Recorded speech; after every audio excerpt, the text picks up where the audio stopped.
Thanks everyone and welcome. We're about ready to get started. Thank you all for joining and welcome to today's discussion on research management systems, powering productivity for modern investment management. My name is David Eastoe and I will be your host and moderator today. I'm a senior analyst in the market structure and technology practice at Coalition Greenwich. And of course, I will be your host today. But before we begin, for anyone that isn't familiar with the market structure and technology practice at Greenwich, so we are focused on technology, regulation, and macroeconomic changes and how they impact market participants in the financial services and in particular capital markets industries. Our differentiator is the data that we amass as the basis for our analysis in order to provide our clients with confidence in our insights and opinions. And as we like to say, without the data, it's just another opinion. And just let me walk through a couple of housekeeping items as we're getting warmed up here before we get started. First of all, as you're thinking about questions, they're very welcome. Please go ahead and type them into the dialog box, and we will try to answer them as time allows after our prepared set of questions. So once again, we'll answer those questions towards the end, but please do use the dialog box for that purpose. If you have any additional questions after the webinar, my information is provided at the end of the presentation, so please don't hesitate to get in touch. And finally, please be sure to fill out the survey following the event, as we are always looking to improve and want to make sure that we are covering the topics you want to hear more about in these webinars. And this is actually a participatory webinar, so we'll have a couple of panel questions, so please be ready with your responses to the panel questions as they come throughout today's discussion. The format today will be an open panel discussion, and I'm very happy to be joined today by a very distinguished panel. They'll have an opportunity to introduce themselves more fully, describe their firms, discuss their operations, talk about research management processes. But quite briefly, we are joined today by Danny Donato, founder and CEO of VipSync. We're also joined by David Lee, Chief Technology Officer, Washington University Investment Management Company. And finally, Genta Arobas, Director of Investment Operations at the Cystic Fibrosis Foundation. So we have a really great and balanced panel today with a technology provider as well as two different asset owners who are actually market participants and deploy research management tools. Before we launch into our questions, I'd just like to do a quick level setting and foundation on the levels of RMS adoption today. And according to our very recent study, 35% of asset managers and asset owners use a formal RMS, and that could be internally built or third party. And at over 50%, asset owners are highly likely to use a formal RMS. And we are joined by two asset owners today, David and Genta, who will be able to describe exactly how they use an RMS tool today. But before we get into the role of RMS for your individual firms, let's actually move ahead to our first poll question. So everybody get ready.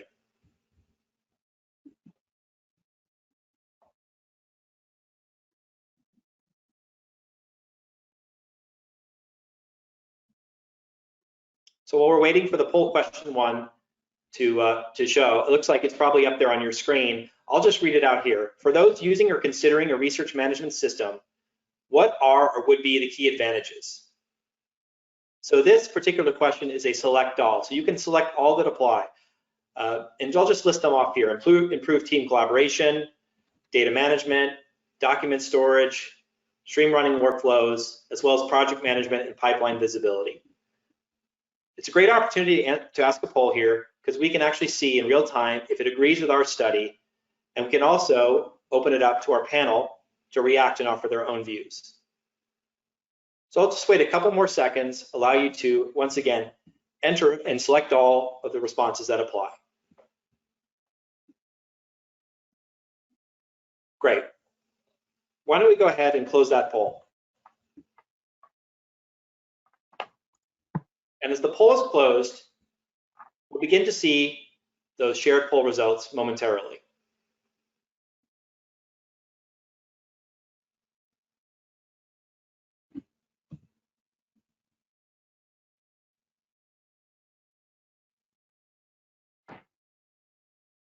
Hopefully those poll results are actually showing up there up on the screen.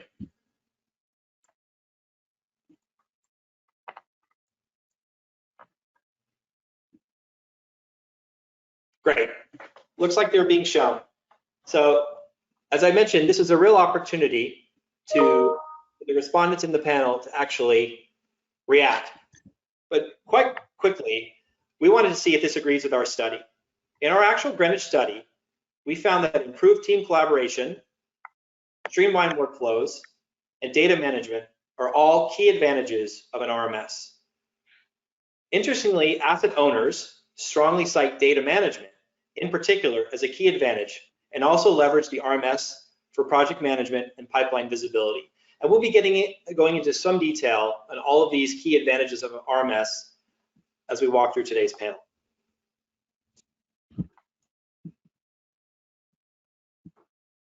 So I'm going to pause my presentation for now. And with that level setting done, I'd like to turn to the panel discussion.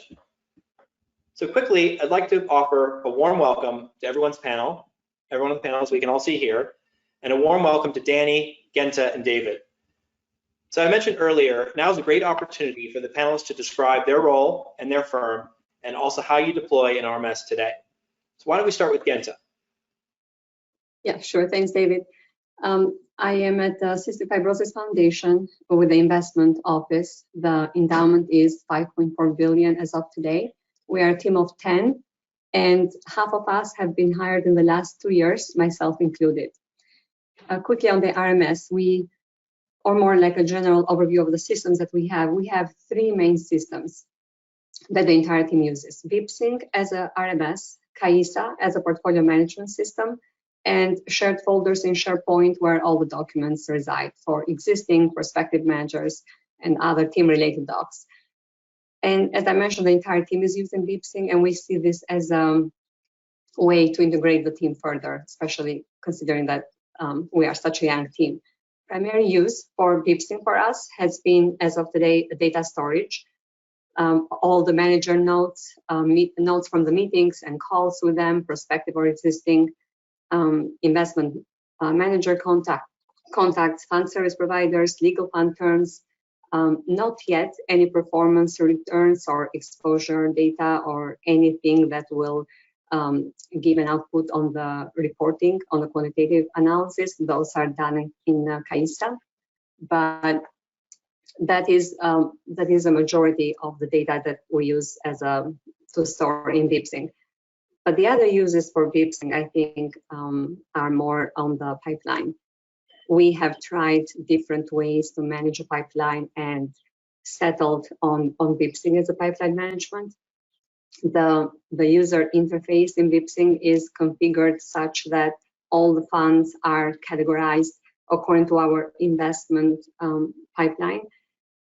And what you see are the funds like a single line item, and each fund has standard tabs where we can capture all relevant information that we consider important for our team, like the scorecard, for example. When before an investment is approved, the team goes and does the scorecard or the legal and audit review, all the steps that are mentioned there, the onboarding process, which is once the investment committee has approved an investment, what we have to go through to onboard that investment in our portfolio. And that has been very useful, especially with the last year and a half that we went remote, because the team can see visible what the pipeline is and where the focus should be, and balancing the workload for the rest of the team. Another use of VipSync as an RMS has been on the checklist, which hopefully it will turn into an workflow management process for us. But right now it is more at a checklist stage. One example of that is what I mentioned, the investment onboarding for the new investment. Once they are approved by the investment committee, what will you have to go through to make them, to integrate them with the rest of the portfolio and then start monitoring. That is an example that hopefully it will go into a workflow very soon. The other use for VipSync as an RMS for us has been structuring the team meetings. And again, this has been another useful tool for once we got in the remote environment. We have structured meetings for the team. For example, the Monday tactical that we call, or the portfolio management meeting, or the senior staff meeting or staffing meeting. Those meetings are designed, the templates and the agendas in BibSync, so that anyone can populate the agenda for the next week's meeting. They can see what's going to be discussed. People have the chance to prepare, come prepared, and at any point in time you can go back and see what was the follow-up items, right? And be ready how to tackle that. So those are the main uses for our team so far on the RMS, particularly these four major areas. Thanks, Genta. How about you, David Lee? Yeah, so I'm David Lee. I'm the Chief Technology Officer at Washington University's Endowment, and we are 8.5. Sorry, David. Well, we're at $8.5 billion endowment as of last year. And in terms of our tech stack, we have BibSync as our RMS. We also have as our main investment and performance book of record. We use Endfiles for document management, and we also have Snowflake in the middle as a data warehouse. And the RMS for us, we think of BibSync as the primary workspace for the investment team. So despite being a best of breed stack and despite having multiple systems, we try to make sure that the investment team gets 80 to 90% of what they need in BibSync, so they don't have to spend a lot of time switching between systems. So for instance, we certainly use it in a lot of the same ways that Genta and her team do. We use it for pipeline management, for note taking. The collaboration is excellent because even our CIO has described it as kind of a Facebook feed of information, and we can organize information across fund lines or manager lines, asset class lines, strategies, all those kinds of things. Those are all made possible based on the metadata that's encoded in. But we also use it for other things as well. We use it for some task management. We certainly use it for displaying documents. Since that's part of the investment process, part of the due diligence process, we manage most of the documents in M-Files. That's the operations preference, and they have a lot of specialized needs that covers. But then we automatically load some of those important documents into BibSync so that the investment team has this unified view of everything they need to see. And recently, we've completed some additional integrations with the performance system, so that performance information, at least, can performance over a certain period of time, not really interactive, but at least per fund and per manager, are available to the team there as well. And it's very valuable for them because really it gives them a one-stop shop where they can get 80 to 90% of what they need. And it also works on mobile. There's a very robust iOS app, and not since COVID, but prior to COVID, that was very important for the team because they're very active in travel, and having that mobile solution, especially since most of them are iOS users anyway, has been really valuable for them. Apart from that, I think the gist of why we're here and why we use BibSync is just that we had a lot of people before who were using consumer solutions like OneNote and Evernote to take notes, and then they would just be copying them into our old system. We really wanted to provide something that was where the best practice was also in the path of least resistance. The best practice is also the favorite practice. And that's really, I think, what we're trying to achieve, and we're getting there. So really what I would say about, what an RMS is for us is the investment team's primary place where they do everything. So we think about the RMS not just as an RMS, but really as an interface for the investment team. Thanks, David. That's a really helpful overview, and thanks, Genta. Really helpful to have the perspectives of two different asset owners. But now we have, of course, the perspectives of asset managers as well, right? So perhaps, Danny, this is an opportunity, based on what you've heard historically, what are some of the differences in deployments or utilization between asset managers and asset owners? What are you hearing? Sure. So I guess for quick context, right? So we serve both asset owners and asset managers, right? So we work with the investment teams, the tech teams, and the ops teams within all sorts of kinds of firms, from small, 5-person hedge funds all the way to several hundred person global asset managers, right? So it gives us, I think, a pretty good perspective and cross section, right, into a lot of these firms. And really, the RMS, as I think you've heard both David and Genta highlight, it's kind of the operating system of the research team, right? So in terms of, I think, some of the key differences between asset owners and asset managers that we've seen, I think I'll highlight a couple, right? So obviously there's the topical differences in terms of how an RMS is used, right?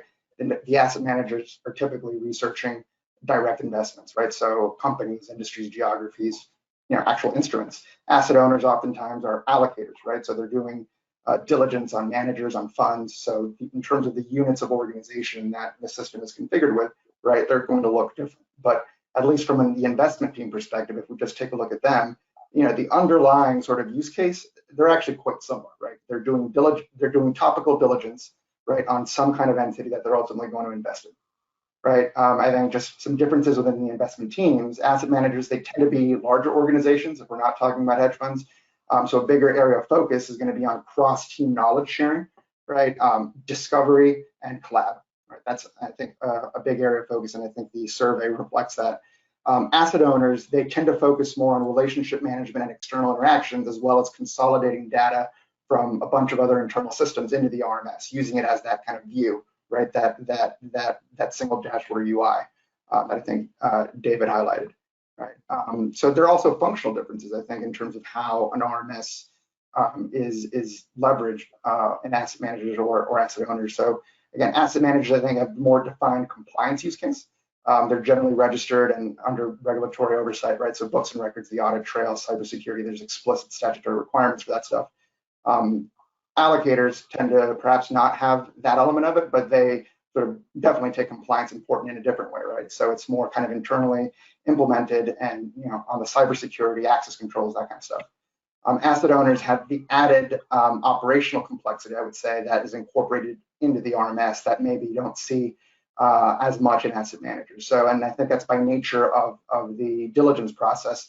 The operations team, oftentimes in an asset owner, is intimately involved, right, in the diligence process, right? So because of that, you get this whole second group of primary users that you may not get at an asset manager, right? And so that introduces more complexity, right? Because the ops team, they're focused on document management, workflow automation, different kinds of reporting, right? So again, that added use case adds complexity in certain ways. And that's not to say that asset managers don't have their own complexity or advanced application of process management, just looks a little different. I think a great example for that is ESG, right? So ESG, I think generally asset managers, they tend to be further along the curve in incorporating it into their investment process.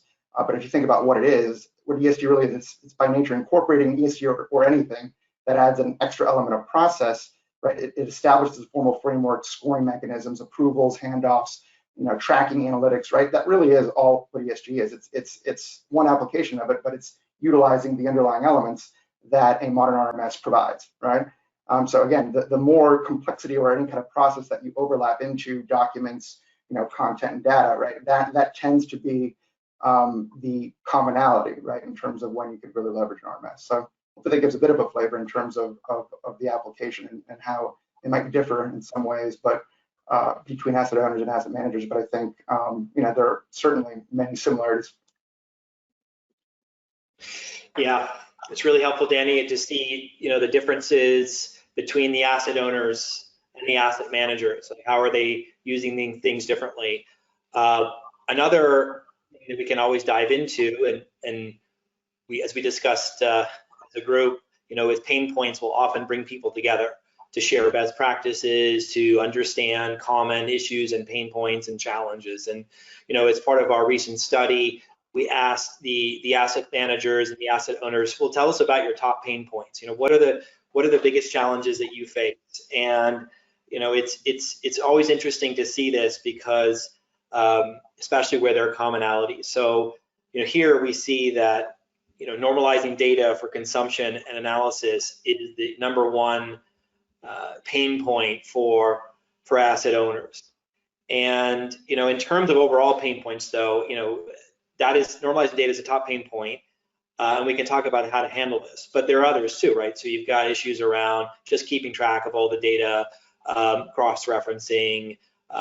You mentioned earlier, compliance is a big part of this overall process. But normalizing data for consumption seems to continually resonate with people. And there are a variety of ways to handle that as a top pain point. And I think it's a great opportunity for us as a panel to discuss some of the different models, some of the different ways of doing that. One example of that is a hub and spoke, right? Which is a method that aggregates data from vendors and stores it in a data warehouse. There are other approaches. David, I'm sure you'll have a lot to say about microservices and other approaches, but another approach includes vendors having a direct connection to other vendors. And so that may not be the best way, but there are other ways to do it. And so I think this is an opportunity to sort of throw it back to the panel, starting with David. When you think about best practices and sharing some of that best practices for our audience, what is one of the best practices for data normalization integration that you've seen? Yeah, I think it all starts with making sure that you normalize your investment model across all the core systems. So there are always going to be situations where you can't do this, but in general, for instance, for us, we have an RMS, we have a IBOR, and we have a document management system. Those are kind of our three pillars, and so they have a facsimile, essentially the same system record in each of them, at least at the fund level.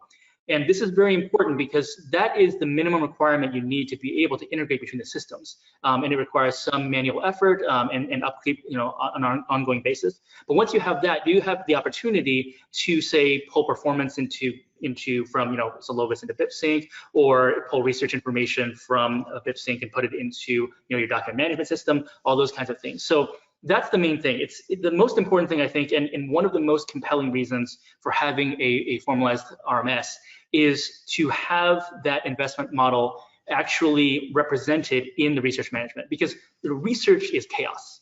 It's naturally unstructured, it's naturally open-ended, and so you really need to have that structure so the users are able to create the metadata needed to create order from that chaos, because there's really no way you'd be able to do it as a developer. There's no way to organize that data after the fact. It's a Herculean task that would require massive amounts of, it requires a genius effort to get that working. So you really need to push that back onto the users and let them create that structure. And so generally you're getting that structure from the performance book of record, like Solovis in our case. So we're essentially making sure that BipSync and Solovis are matched at the fund level. And then after that, it's just a matter of doing the connections. Now, there are a lot of situations where systems will have native first-party integrations, and that's great. But especially as you get into more specialized vendors and into the fintech space, that becomes less common. And it's really unrealistic to expect a vendor to be able to capture all the complexity. Like, think about performance reporting. If you've ever had to do it, it is so complex, it is so nuanced. There's no way a vendor could possibly do that. And so that's where I think it's really important for clients who are best of breed users to understand that, if you want to integrate between your systems, you're going to have to roll up your sleeves and you're going to have to do some work, get comfortable with REST and that kind of a thing. So that's essentially what we do, and that's what I do in my job. So there are basically three general approaches, let's say strategies, when it comes to integrating between systems. We've mentioned the direct approach or ad hoc approach. That might be a vendor giving you an integration, or it might be you creating an integration that just goes point to point from system A to system B. There's also microservices. So microservices is a distributed framework where you essentially have a set of workers. Each one does a specific task, and they all listen to messages coming in from the systems, and then they operate. This is a very popular approach right now, although it also involves a lot of overhead. And realistically, for most clients, most organizations, it's probably more additional structure, more overhead than is necessary. So really, I think the sweet spot for, let's say, for asset owners who are around this size, like for instance, we have 25 people in the office, is the hub and spoke model, which is where you centralize the control and the compilation of the data, and then send it back out to the other systems. So for instance, what we do is we have a data warehouse that runs in Snowflake. We also have various ELT tools, pipeline tools that run in AWS on Lambda, et cetera, et cetera. You can use whatever technology you want. And so we're downloading data from the systems, from BipSync, from Solovis, centralizing them in the data warehouse, transferring that data into something useful, and then taking that transformed data and sending it out, back to BipSync, or sending it to Solovis in some cases, or we have a Tableau platform for surfacing some of this analytics, so it also goes there.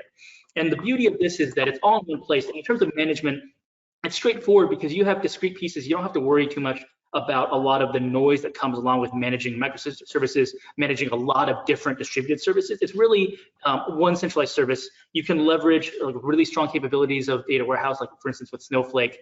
You can use a lot of the tools that comes along with it, like being able to see the data from the past, that kind of a thing.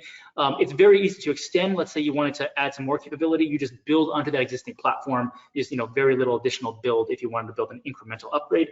And I think one of the main advantages for people who are nervous about managing their own code is that a large percentage of your code base ends up in SQL. And SQL is extremely easy to use. There are a lot of experts out there. You're not using any kind of like a specialized language. So that also provides you a lot of benefits in terms of the overall cost and the technical debt that you incur. So I think in general, the client-owned integrations using a hub and spoke model, especially with a strong data warehouse, I think that's going to be the sweet spot. Certainly people will spend more to do microservices. Sometimes some people will say, I can't do that. I'm going to rely on direct approaches. But realistically, it's probably going to be a blend of the three. And honestly, that's what we have as well. We have some of each of the three. Yeah, thanks, David. It's really helpful to hear kind of those different options, right? And the sweet spot, as you mentioned, for your organization. I'd like to throw it out to Genta to talk a little bit about your perspective, right? On these types of models, and what do you think about the different options that are out there? We are nowhere close to where David Lee is, so we'll have to have follow-up discussions with him on this. But we're at the beginning of using the two main systems that I mentioned earlier, Kaisa and BibSync, right? So at this stage, we are trying to maximize the use within each system. And we have just started some very elementary integration, like the first integration we did between BibSync and Kaisa. Once fund is approved or invested, we call it, that flows to Kaisa. So the fields in Kaisa are populated with the main fields of the fund, the strategy, the asset class, etc., the key qualitative fields for the funds. But other than that, we are using those quite independently. So Kaisa fully for the quantitative and exposure analysis at the portfolio, asset level, fund level. And at this point, we are just standardized the process or the analysis process for the funds and the assets. So it is the same across the portfolio. And as well as in BibSync, where all the notes and the other information is captured. So the team right now, and this is one of the pain points, has to go into 3 different places, right, to capture that information. And then if summary report is needed, then they'll have to do this outside the system. But right now, we don't have an integration yet. And that this complicates a little bit more with the other data providers like Stepstone, Refinitiv, FactSet, Bloomberg, where you have the other research that it is needed. And that is, again, kind of, manually or via Excel in most cases, merged with the rest of the report. So yeah, right now it is being worked very independently in each of the system. And we're at the beginning of the integration process. Thanks, Genta. So Danny, I think this is an opportunity maybe to broaden the lens and perspective a little bit on some of those differences again between asset management and asset owners, and see if there are other options out there in the market. Just get your point of view on this topic. Yeah, I think, look, so just contrasting across the firm types, right? I think a lot of this depends on the size and complexity of the underlying organization, right? So I actually would break it up into large asset managers, small asset managers, i.e. alternatives like hedge funds, and then asset owners, allocators, right? So I think if you're generally speaking, large asset managers, they tend to be the furthest along in terms of implementing a centralized data warehouse, just by nature of their size and complexity, right? They've had to have done this, and they have a lot of tech resources, right? So in those type of organizations, I think we're a hub at the team level, right, at a specific team, but we're more of a node, if you will, right, at the organization level that both populates and feeds off of an underlying data warehouse, right? I think this is generally, if you talk best practice, I think in the ideal world, right, this is, I think it's the best approach because it's the most streamlined and really allows you kind of to implement solutions as quickly as possible, because instead of having to do 20 vendor integrations point to point, right, you're working off of one main integration with an underlying data warehouse that already has normalized data, right? So all the time and and resource can be spent on actually configuring what you do with that within the RMS, as opposed to trying to get the links to work, right? I think on the other end, the other extreme, it's the small asset managers or alternative hedge funds.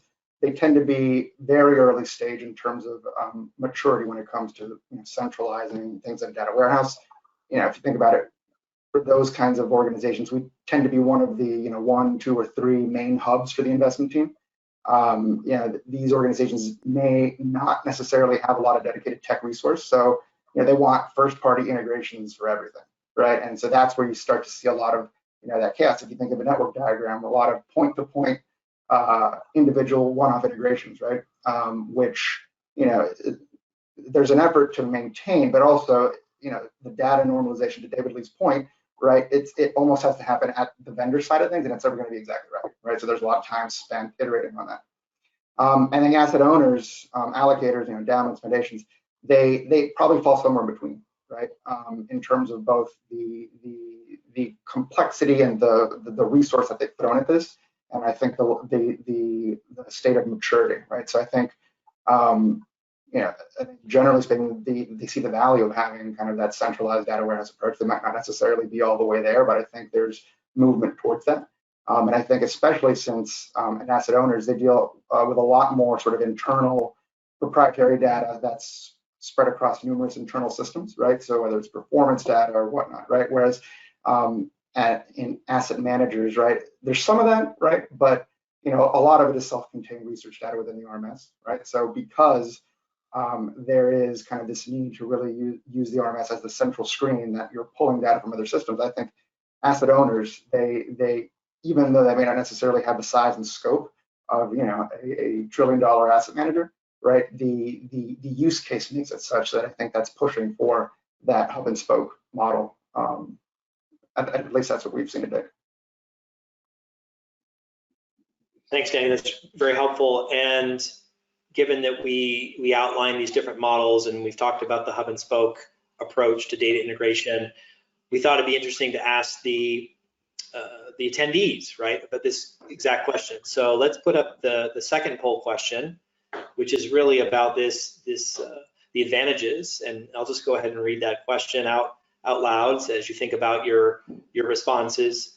And that poll is open. So, what is the biggest potential advantage of a hub and spoke approach to data integration across your organization's research tech stack and your vendors? And we talked about the overall ecosystem, right? And sometimes the difficulties of connecting everything. So what would you think the biggest advantage would be of that hub and spoke approach? Here, we're asking you to select one of these options. If for some reason this question is not applicable to you, please, that'd be fine to answer that.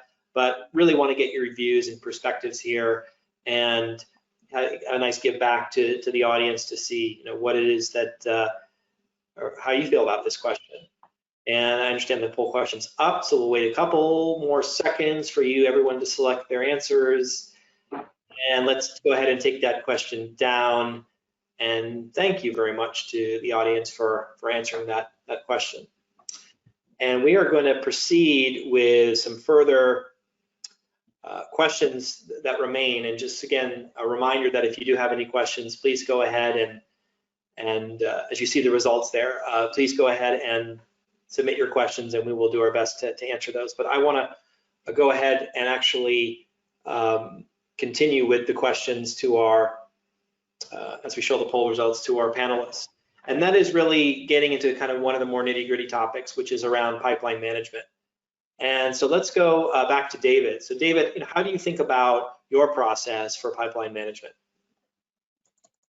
Sure. Yeah. I mean, I think like Genta covered, most of the ways that we think about things as well. So just to rehash some of it, we do due diligence on individual managers and individual funds. Those all go through the pipeline in BipSync, and we have a similar kind of thing where we have different stages set up, and at each stage, different things happen. So for instance, at the earliest stage, we might be figuring out if we might potentially be interested in a fund.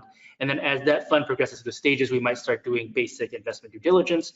And then after that, we might start doing operational due diligence. And we do actually have legal fields and legal templates that we use in BipSync to organize that kind of ODD.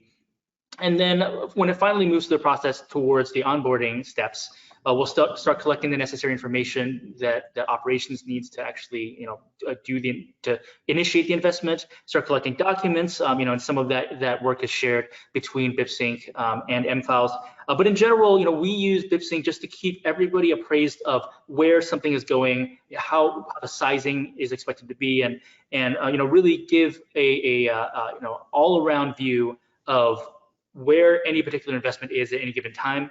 And then after investment, we also use the interface to track existing investments. I mentioned that we have performance data that's loaded into there. So really, it is a full life cycle management process for our funds and for our managers that also has all the research in there and contact information. And that goes back to what I was saying about having it be a one-stop shop for everybody. It's I think originally when we started, we originally scoped BipSync to mainly be research management and CRM. I mean, those two are so tightly bound that it's almost impossible to separate them. But over time, it's just naturally just accreted scope from other systems. The investment team just wanted everything in one place, and so it was natural to display that information in one place for them, even if that information is being sourced from the other systems. Thanks, David. That's a helpful kind of description of your end-to-end process. Gente, did you have anything to add in terms of your own workflow and manager diligence on your previous comments? Anything else to amplify? Yeah, very, very similar, really, that we structured the funnel in BipSync according to our investment process as we had agreed.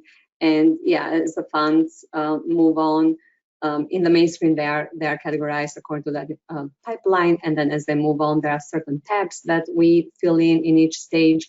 We are structured as a generalist team, so everyone sources across all investment areas. And after an opportunity is identified, we staff the team. And at a certain stage, like the initial contact, we do this briefing memo. So the team comes at the portfolio management meeting to discuss it. There's an internal vote documented in BipSync. One important process of the pipeline for us is a scorecard, which is a tab in the fund, and it is initially it was maintained in Excel. Now we have it in BipSync, and there are the criteria that we consider important to get the thoughts from the deal team and the scoring. And based on the scoring, the deal moves on further into the investment committee approval stage. But yeah, the portfolio is young, so the pipeline that we look is huge. And when you have this volume, having a visible pipeline for the team is really helpful, and insurance and discipline. Yeah, I think what's always been clear, but becoming more clear, is that these solutions are more than just technology, right? They support a broader workflow, a need for the business to run. And Danny, when you look across, the broader industry perspective, how else do firms leverage the workflow elements of an RMS, including pipelines and scoring and such? What else are you seeing across the industry?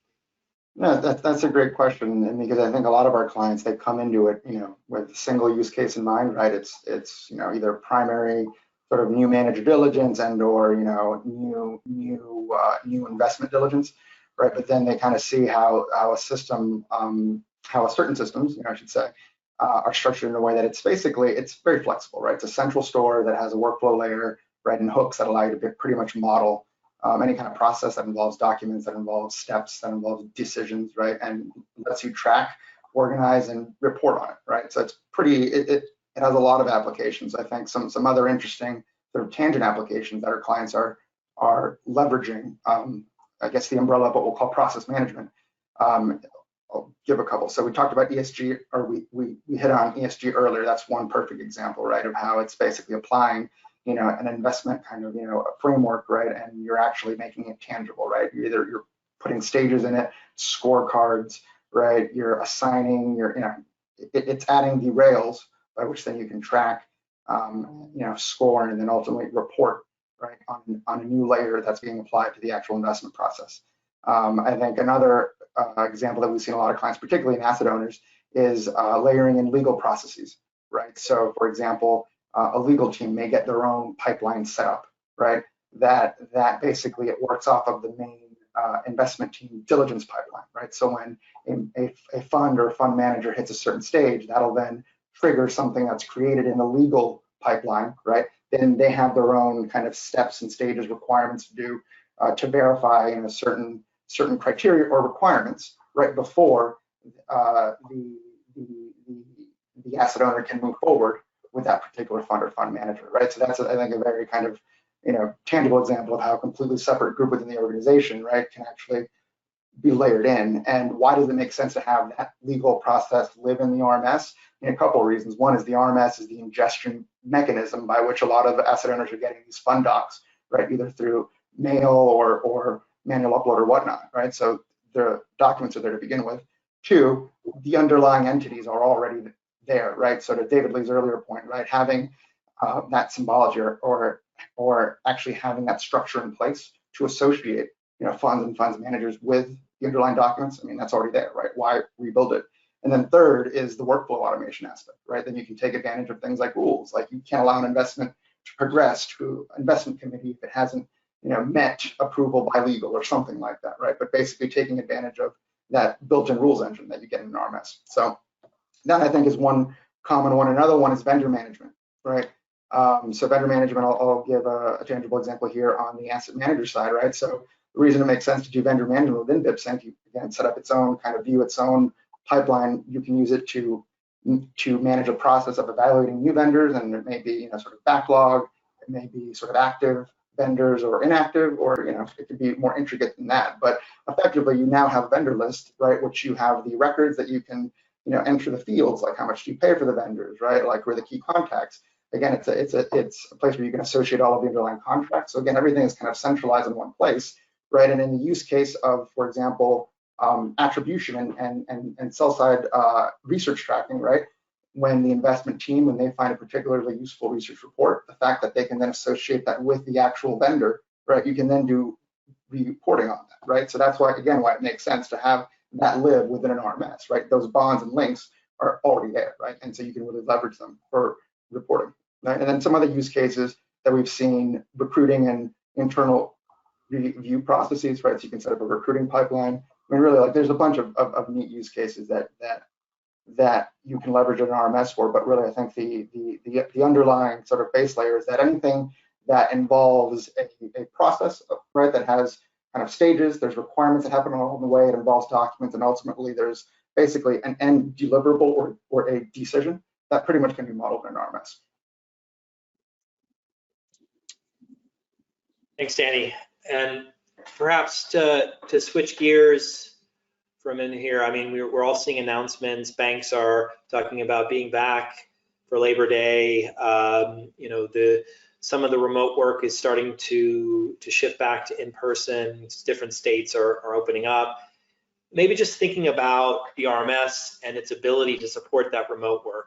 And maybe perhaps is an opportunity again to describe kind of how that experience went over the last several months in terms of remote work and collaboration, and talk a little bit about the cloud delivery and these types of things that enabled your business, and maybe even some thoughts on how that might work going forward. Yeah, when we went remote in March 2020 last year, other than few monitors and maybe docking stations, we didn't have to do any other investments in technology. We already had BipSync and Kaisa, which are both cloud-based at that time. The foundation had already moved us to Office 365 prior to that. The files were in SharePoint, soon hopefully to be migrated to BipSync. So the only changes for us were more on the process side, on the meeting schedules, how what the touch points were, but not on the system. So the fact that we had the RMS in place definitely helped us maintain high productivity while remote. But yeah, what we did invest our time was really restructuring the weekly meetings, as I mentioned earlier, and then setting those in BipSync. So maintaining the discussion and the agendas there so that the follow-up items were documented, the notes were documented. There were no questions what everybody had to do after that. That also helped as well. So the agendas are visible, as I mentioned. And another good thing about that was that during those discussions, you discuss about a prospective manager or an existing manager, and then you tag those so that in the future, when you do a research for that manager, everything is in one place, visible, not only the research that you have done and the notes that you have taken and the files, but also what you have discussed internally. So that also helps with more in the pipeline management or investment process. Thanks, Kenta. How about you, David? How did it go? Yeah, I think it went great. We're in a similar situation where we did have to just buy a few docs, and we maybe pulled out some of the old monitors that were sitting in the storage room. But in general, on the technical side, on the software side at least, we were basically all cloud native before. We were on Slack and BipSync, Solovis, all those that cast of systems. So it was really streamlined, and I think the team has been so used to traveling in the past, and this is essentially a kind of stationary travel where they're using the same kind of tools and the same kind of approaches when they're traveling just at home. So I think it was relatively smooth for us, and the cloud first architecture of our vendors was a major part of that. One thing I'll add here, just from the asset manager perspective, I think one of the most rewarding kind of quotes or pieces of feedback that we would get repeatedly last year, which may not seem significant at first, when I first say it, but I think it is. It's basically, during COVID, everyone started working from home. We literally, nothing changed for us in terms of how we worked, right? That is actually was one of the most resonating comments for us in terms of how we enable remote work. Because if you think about it, like a lot of these firms, especially on the asset management side, right, they haven't adopted remote work prior to COVID, right? This was all new to them, right? And the fact that transition went as smoothly as it did, right, I think is, it was rewarding as a vendor of an RMS platform, right? And it was exciting to see, actually, in terms of the end result, right? Yeah. And just to also just plug the research a bit, which attendees can get a copy of. The collaboration was a really big theme this year in terms of the overall requirements for a research management process and tools. And I think that it feels like that trend is going to continue as people understand, how to work better together digitally. David, you mentioned, being cloud native seems to be a big part of our lives going forward. And I think that collaboration theme is going to be very much present going forward. And thanks for your thoughts on this topic. And it looks like we have had a couple of questions come in as we organize our thoughts. And one question seems to be really focused in around, if you could just boil it down, right? Like what do you think is the biggest advantage to you as an asset owner adopting the RMS? Kind of thinking about, is it data management? Is it document storage? Like what is that one big advantage that you can point to, maybe for those people that are still subsisting on the ad hoc models that we discussed earlier, spreadsheets and Excel and et cetera. So maybe Genta, you want to take that kind of soundbitey question, is like, what does it boil down to for you? For me, I think visibility, discipline, and process. Those are the three major advantages. And as I mentioned earlier, visibility, especially when you are remote, even when you are in the office, because people travel, as David Lee said, you need to know where you are at every stage. Discipline, making sure that you are going through rigorously for any deal, through all the steps that you need to, and that distills in itself a process. Yeah. David Lee, how would you boil it down? Yeah, I would say that there's a universe of work that the investment team needs to do, and putting it all in one place and making it an organic move to adoption of putting it all in one place is the main thing for me, both in terms of how I think about improving the lives of the investment team and also about managing things myself. There are best practices that maintain order, and I don't want to be the cop of the best practices. Like I don't want the investment team to cringe when they see me walk toward them. So like if we can make it so that the place where the data should go, the place where they want to put it, that's a huge win. And I think that's, from my perspective overall, that's been the main advantage of having RMS. Yeah, I think I'll piggyback on that, and I think it's really reducing pain, right? And I think the way I look at this is that it lays the digital scaffolding, right? And when you put a system like this in place, when you're coming from, like scattered, either spreadsheets or even analog, right? If you're coming from written kind of documents, right? If you actually just get the digital scaffolding in place where you have that central content store, you have a workflow layer, right? And then you have all the trimmings around and all the hooks, right? That basically allows you to do reporting that you wouldn't be able to do in the past, or do it a lot more streamlined way. It allows you to work with each other when you may be in different parts of the country because everyone's on the same platform, right? It unlocks a lot of other benefits, right? So for me, I think it's that root advantage of basically getting it on the digital rails, right? That will ultimately benefit the entire team. Great. And another question looks to be around kind of the leap forward. In other words, what has changed the most, perhaps, in your process from last year, and maybe what you think will change most in the future? We're moving towards space travel and all these great leaps forward. Is there a great leap forward for this industry and for your process, Genta, that you can point to, or even the great leap forward from this time last year? So, I mean, we continue iterating our processes. As I said, we are still working on optimizing the use of the systems, but integration is pain point for us, especially not only integration between the portfolio management system and the RMS, but also of the third-party service, third-party data providers, like I mentioned, Bloomberg, Stepstone, FactSet, that we use, that are out there. And if we would like to see more integration on that from those with RMS or the portfolio management system that can make our work easier. So that's one. And the other one that we are going to focus more, I think, is project management, which is a current pain point for us, and nothing, not related to the pipeline, completely outside that. I mean, projects that involve the team could be like, coming up with an investment strategy, or coming up with a new reporting template, anything that you track independently. And we are all using different tools. We tried using different softwares, but if it is not integrated, it's going to fall apart. So that project management within the RMS would be great as well. That's where the focus is going to be, I think, from our side. More workflows as well. What do you think, David?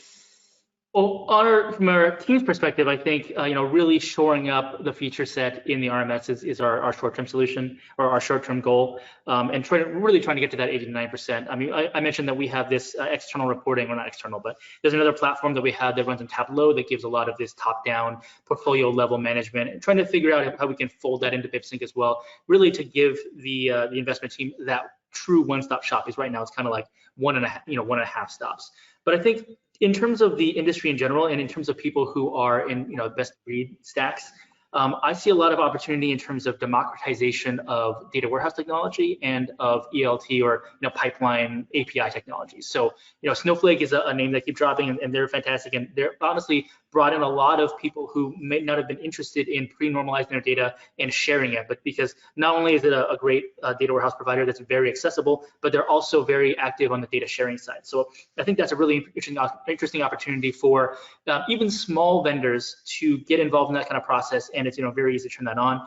And on the API side, this is an area where I think if AWS were to dedicate 100 developers to this, then they could wipe every other API integration provider off the map. They would just wipe the floor with them, because really it's primed with the wide adoption of REST. It's primed for some kind of an easy low-code tool to at least do point-to-point integrations, or integrations with popular systems like Snowflake. And I think they've been experimenting with this, but I think in the next 5 to 10 years you could see like a serious offering that an average person without any Python experience, for instance, could use to do point-to-point integrations, or ETL, basic ETL into Snowflake. And I think that's really exciting, and that's where we need to go in terms of the best of breed community, to really empower those clients that don't have a dedicated tech resource. How about you, Danny? Any crystal ball thoughts on great leaps forward, or the biggest change from last year? I mean, I'll echo a lot of what actually David said. I was going to say basically data integration, 1, and 2, process integration, right? And so, yeah, so I won't go into data integration because I think David very eloquently kind of outlined that. But in terms of process integration, at least what we've seen in our clients, right, is really, and this is tied to the different use cases, right, but really like trying to understand and see how they can leverage, right, tech, right, to actually incorporate it into their processes ground up, right. And so I've mentioned this example a couple of times, but I think ESG is a good tangible one, right. That's been a big buzzword, I think, over the last couple of years, but at least for us, what we've seen over the last 12 to 18 months alone is definite interest, need, and actual will to actually implement it in a tangible way. Like, what does it actually mean, right? And so to the point of dedicating tech and resource and actually modeling it out, right, in the system, right? So it's been great to see that, right? And this in terms of adoption of the full feature set of what you get in an RMS, right? Absolutely, I'm glad you hit on that, because that alt data and other different types of data like ESG aren't necessarily flowing that well across the organization, and our own, and across different tool sets, and our own research supports that thesis that there is a potential for productivity issues or complexity around alt data and ESG moving forward. So it'll be interesting to see how that shapes up. But I just wanted to say that this has been great. We're pretty much at time, and I think we would be best suited to use this opportunity to thank the panel. So I want to thank you, David. Thank you, Genta. Thank you, Danny, for joining today's session. We are going to offer you kind of my contact details here. If you see or have a particular question, want to get in touch on any topic, please feel free to reach out. And please use the contact information on the screen. We would also appreciate your feedback. So please take a moment to answer the survey questions that will appear shortly. And once again, thank you, David, Genta, and Danny. I think it was a great discussion. As I mentioned, very balanced. We had a broad set of perspectives on asset managers and asset owners and across technology and workflow. And we even got our crystal ball out and talked about the future, which is always great. So thanks for everyone, and I look forward to speaking to you all again soon. Have a good day, everybody. Thank you. Thank you. Thank you.